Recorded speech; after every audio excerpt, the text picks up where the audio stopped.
Have I mentioned I've been in Hawaii recently? No, tell us everything. I forgot about Kona Coffee. Real Kona Coffee. Oh, I love real Kona Coffee. Oh, might I just say, we actually toured the Greenwell family farm. Okay. Here's a scary thing. If you, in your roamings throughout the United States, should meet a Greenwell, Yes. there is a 99% probability they are related to that family. Wow. Because the Greenwells had 12 children and something like 700,000 grandchildren and great-grandchildren. They're prolific. And I realized one thing, that my God, to make coffee, it's a labor-intensive piece of work if you're going to make the good stuff. Okay. Yep. Well, that's true. That's also true. Okay, what's a Hawaiian island that starts with a K? Kalua? Kalea? Kalua is a drink. At least it's flat enough there where you can use a machine to help harvest the beans. Yeah. Here they're all handpicked because they're on the side of a mountain. Sure. But it was The so richest tasty. kind. And I posted on Facebook this picture of this lovely young lady at the guest information desk, I guess. Yeah. 77, a little bit overcast. And she had a heavy woolly fleece looking thing on, zipped up. So, can I take your picture? My friends at home won't believe this. And honestly, she wasn't alone. Even our tour guide had a little jacket on for a while until the sun came up for a moment. Oh, where was I? Oh, yes. If you'd like to travel to Hawaii. No, that's not it. If you'd like to play golf like Lydia. No, that's not it. Hey, listen, thank you for listening to This Is True Really News. And or There you watching. are. Although I don't understand why you'd watch, because photogenic Todd, we're not. We're just. You just called me Todd again, you little. No, I was trying monster. to put three words together. I'm not even sure what three they were anymore. Okay. Listen, I'm going to tell you one piece of advice before I ask you to make sure all of your friends like, subscribe, and or follow This Is True Really. Getting old is not for the weak. No. No. I know we make it look glamorous. It's hard. Now, if you would have your friends, family, and or everyone you can possibly think of, like, follow, and subscribe. Subscribe, like, follow, subscribe. Is there an order?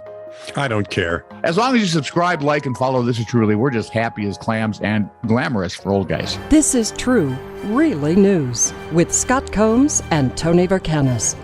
All the news you're about to hear is true, Really?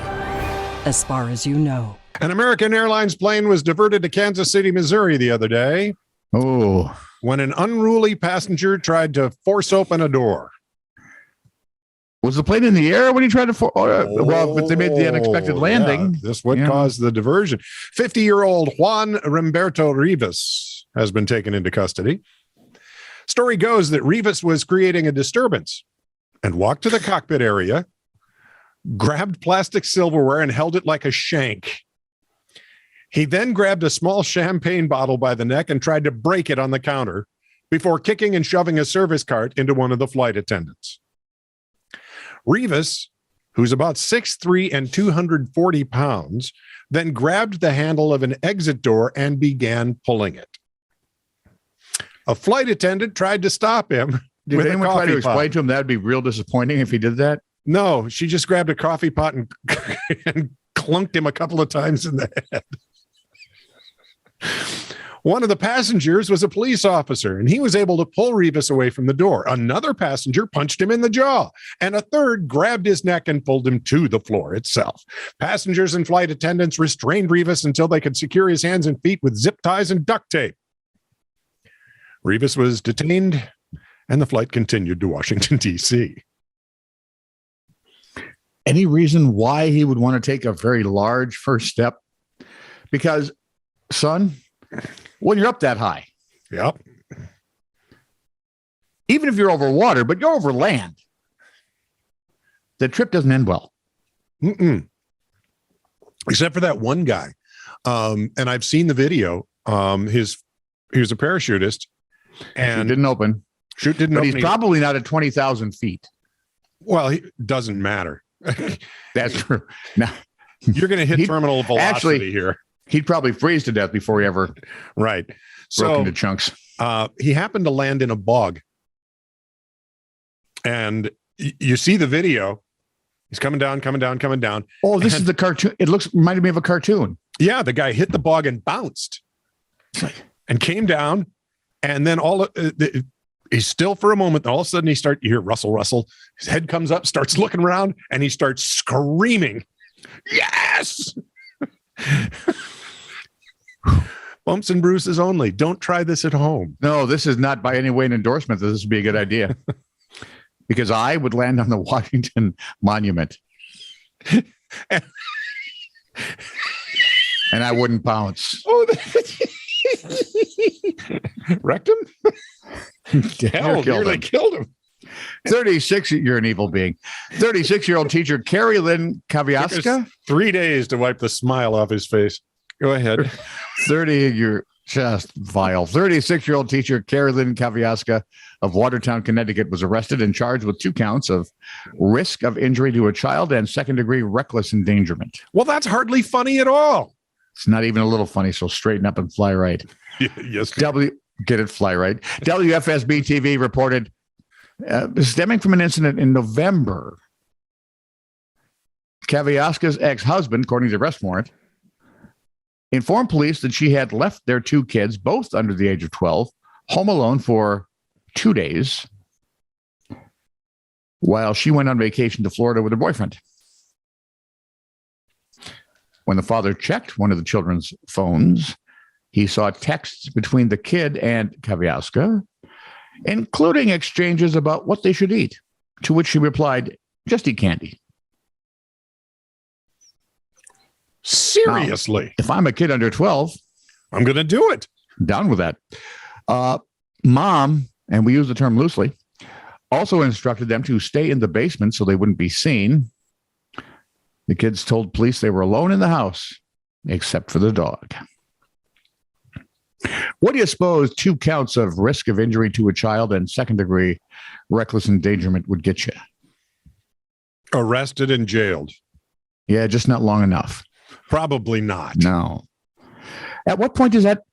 I'm sorry. Can someone explain to me, at what point in your thinking process is that a good idea? Here, honey, I'll just lock the kids in the house and let's go to Florida. I can't see it. Man, that's weird. Yep. Weird story. A problem with Google Maps almost led a groom to marry the wrong woman in Indonesia the other day. That would be disheartening. The groom used Google Maps to get to his wedding venue in Magelang City, Magelang, a city in central Java. However, instead of arriving at the venue where his wedding was supposed to take place, the groom and his entourage stopped at a house highlighted on the location map, where an engagement party was being hosted for another couple.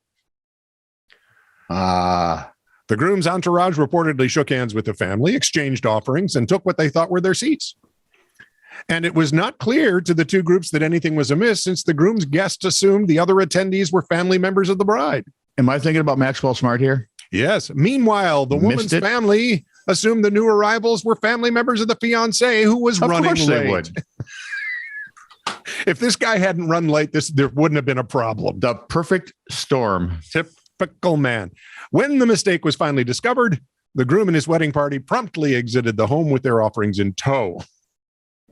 And we're told they did finally find the correct venue. I don't know. I'm thinking if I'm real wife, sort of. Dude. Where is that idiot? Right? Mayor Chen Qimai of Kaohsiung City, Taiwan, has ordered a rather clever punishment for people convicted of drink driving in his community. That'd be drunk driving in our community. Yeah, that's true. Oddity Central reports, I love those guys. Offenders will have to clean funeral parlors to give them the experience of being close to death. That is an interesting idea. In January, 11 drunk drivers spent hours cleaning a mortuary, their refrigeration unit, and the crematorium. That would not be a little light dusting, I'm just saying. I had never been close to death, and it felt disturbing, one offender said. Good. That's the point. When they were finished, they reportedly expressed their deep remorse and said they wouldn't drive drunk again. We'll see. That remains to be seen. We'll see. Because how many of us have promised we'd never drink again after certain evenings? Yeah, but it only took me 2 of those hangovers to. Oh, see, I was a slow very steady. careful. It took me a while longer. I just hope it works because it was a rather clever way to look, dude. This is what waits if you do that again. Yeah, I think that's a cool idea. And the scariest part is it might not be you here. Yeah, someone else. And you did it. Now you got to live with it. Good luck with that part. Right. Man, that was funny. Now that was funny. This is true, really news. Send email to TiTR@netradio.network.